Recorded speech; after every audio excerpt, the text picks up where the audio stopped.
So transitioning from chair Sarvāngāsana to supported Halāsana. Before doing this video, please watch the whole video so that you don't turn your head trying to see as you're doing. And please do watch the Sarvāngāsana video, the chair Sarvāngāsana video before doing, because this would be the next step. This is adding more props. This is adding more transitional points. It could be more confusing or complicated, more involved. So be familiar with chair Sarvāngāsana before you attempt transitioning into supported Halāsana. Okay? So the setup for chair Sarvāngāsana I taught in the chair Sarvāngāsana video, so I'm not going to spend much time teaching the setup. It's the same for the seat of the chair. The one thing that would be different is that the base blanket, I would fold it in half, lengthwise, so that it's not difficult with the chair lid. So I'm folding this blanket lengthwise, and then I place it just like the previous one. I center it with the chair. This will be a softness under the back of the head when I am in Halāsana. And then I place my 3 blankets over pretty close to the chair legs so that I have the support for my shoulders. So I have my 3 blankets here. I can slide my hand like I showed in the chair Sarvāngāsana video. Now, my second chair, this is for the supported Halāsana part. I have my second chair. I put a bolster. I'm going to rest my thighs on this bolster. You have to make sure this second chair is not too close to the Sarvāngāsana chair. This is a Sarvāngāsana chair. This is a Halāsana chair. So the Sarvāngāsana chair, my pelvis will be on the chair, my shoulders on the blankets, and my head on the base blanket. And here is going to be for my legs later when I come into Halāsana. So I want to make sure that when I come down, I don't hit my head against the chair. So the chair should be close enough that I can hold on to it, but not so close that I will hit my head on the way down. So remember that. So here I go. I get myself into Sarvāngāsana like I showed previously.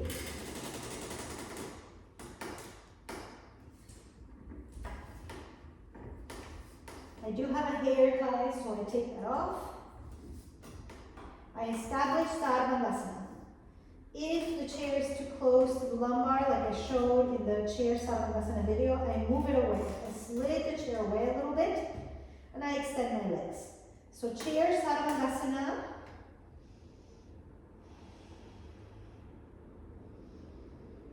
When I want to transition into supported Halāsana, what I do, so if you don't feel that the chair is going to flip on you, here I feel like my chair is stable. I don't feel that my chair is going to flip. I bend my knees, feet on the backrest of the chair to get my hands out. You need to get your hands out. Now, I feel that my chair is pretty stable. I don't have to hold it anymore. If you feel that your chair is going to slide away, it's not stable, look at my foot, my left foot. I'm hooking the toes to hold the chair in position. This way my chair is not going to move. If you need to hook with your toes to hold, do it. Otherwise, don't. Now, I grab my Halāsana chair and I pull my Halāsana chair a little close to me, but not maximum close because I need to be able to thread my legs through.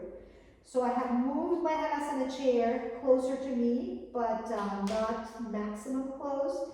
Now I hold on to my Sarvāngāsana chair again, and then I get one leg over towards the Halāsana chair, and then the other one follows. And I get my legs on the bolster, and you see I am no longer on my Sarvāngāsana chair. My pelvis is no longer on the Sarvāngāsana chair. I let go of my Sarvāngāsana chair now. I'm only dealing with my Halāsana chair. I pull the Halāsana chair in and I walk my legs in. I pull the chair in towards me and I walk my legs forward into the chair. And I just pull my chair the closest that I can. You have to see what your neck is okay with. And maybe you pull it all the way in to your neck blankets. You have to see, to your head blankets. And then it might be nice with your hands to lengthen the back of your neck. Maybe one side at a time or both sides at the same time. Make sure that the back of the neck is long, that the head is centered. And then sometimes you want to roll your shoulders underneath you more so you can get your thumbs into the blanket folds and roll onto the heads of the shoulders more. So about the legs, when you have threaded the legs through, you want to roll the tops of the thighs in so that you spread the backs of the thighs out. Relax the arms in a cactus position, or what we can call Ashtavakasana position. That's how Lois calls it, Ashtavakasana position. So the arms are kind of at a 90-degree angle. The neck is long, the throat is soft.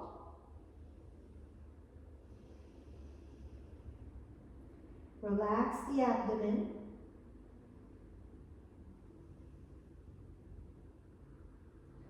And the gaze, you can place your gaze in the direction of the diaphragm, or you can gently close your eyes. Make sure the eyeballs are soft, the eyelids are soft.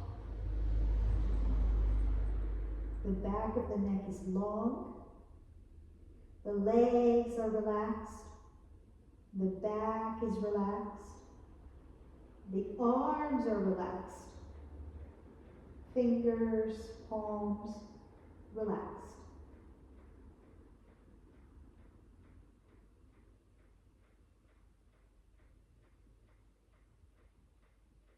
It's like you're being carried by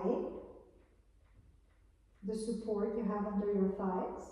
So if your trunk is longer, you might need an extra blanket on top of the bolster. If your trunk is shorter, the bolster might be too high. You might need blankets instead of a bolster under the thighs. It all depends on the shape of your body, the length of your trunk.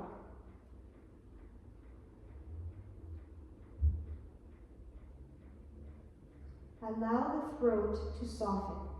And that is a learning. At first, you might feel a little choked, like the throat is hard, you can't breathe, your chest is falling on your face. So you have to learn to soften the tongue, relax the throat, and it's what we learn in Sarvāngāsana. It's what we learn in Setu Bandha. Letting the back of the neck spread, the back of the throat spread, the front of the throat soften, and you learn to exist in this place where the shape of the throat changes, but you can still breathe. Extra height under the shoulders could be helpful if you feel choked. And this pose might not be for everybody, so you have to see. To come out, so you can stay in this pose 5 minutes. In the beginning, when you first learn it, just 1 minute, 2 minutes, but with practice up to 5 minutes, maybe even 7 minutes. To come out, if the eyes were gently closed, you have to open them. Hold on to your Halāsana chair, and you kind of walk the legs out. So you don't just push the chair away, you lift one thigh a little bit and push that side of the chair a little bit away.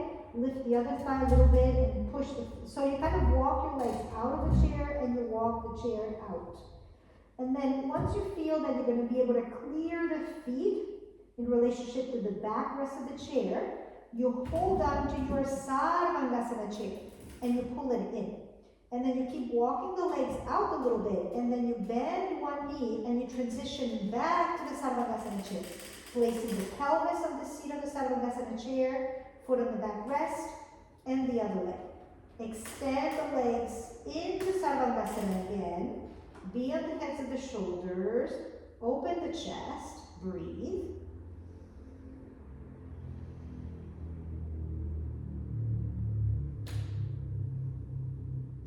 And then bend your knees and place your feet on the seat of the Sarvāngāsana chair. Now here, making sure your chair doesn't slip away, You move with your hands, you hold onto your Halāsana chair and you move the Halāsana chair away. And having moved the Halāsana chair away, place your hands over your head the same way. We're going to come out the same way you came out of chair Sarvāngāsana in that first video. Elbows bent, hands on the floor over the head. You slide towards the head to bring your pelvis onto the shoulder blankets. And you push your chair a little bit away. Make sure the pelvis is really on the blankets, on the shoulder blankets. Move the t-shirt out of your neck if it was attacking you. And relax the arms to the sides. Get those shoulder blades into the back. Sometimes you might feel like you have to lengthen the back of your neck with your hands. And take a few moments here, just kind of coming back to a more neutral space. If the Halāsana chair is still closed, you might want to move it away a little bit extra so you don't feel cramped up for space.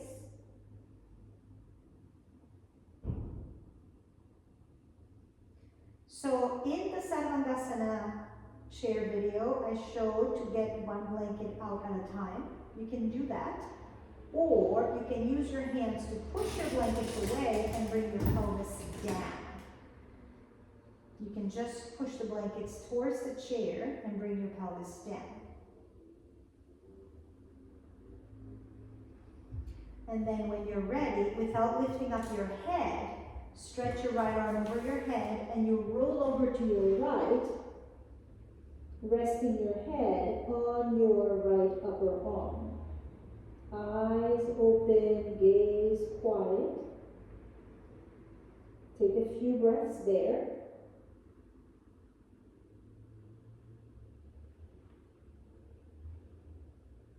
And then let the head hang when your body is ready to come up without being in a rush. And then you're going to sit in Swastikasana and forward bend. So you sit on your Sarvāngāsana blankets when you had under your shoulders, legs crossed, and then you're going to forward bend over your Halāsana chair. You have your bolster there. It's perfect. You cross the forearms on top of each other, and you rest your forehead on your forearms.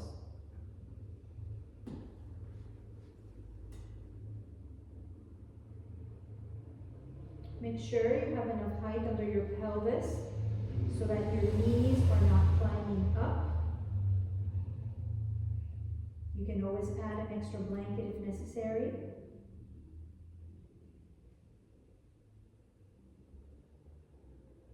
And once you've taken at least 5 to 9 breaths with the first cross, you change the cross of the forearms, 5 to 9 breaths, second cross, or longer. If the knees do not like this at all, you could do in Upavishta legs. You just spread the legs, and then you do it with the legs straight so that you don't put undue pressure on your knees. So you come forward. The most important thing is that the spine is long. Can you see how I'm bending at the tops of my thighs and I'm not rounding my back? My spine is long. It's not particularly concave, it's just long. Make sure you're not coming forward into a rounded kind of hunched back. It's very important to have that awareness. And then slowly coming up. And you can always do Shavasana if you want at the end. But so you can play around with this, experiment, see if you need to change the setup for your needs. Less height under the thighs, or more height, or less or more height under the shoulders. And like I said at the beginning of the video, get familiar with Sarvāngāsana first at the center of the room. Then you can get familiar with Halāsana. We go through Halāsana when, so I have the Sarvāngāsana video, and I teach how to go through Halāsana to do Sarvāngāsana. So it's good to do these things without all the support first, so that you don't add extra things that can be a little confusing or complicated. And then you get familiar with Sarvāngāsana with the chair. And then the third step would be to get familiar with transitioning from one to the other. Happy practice.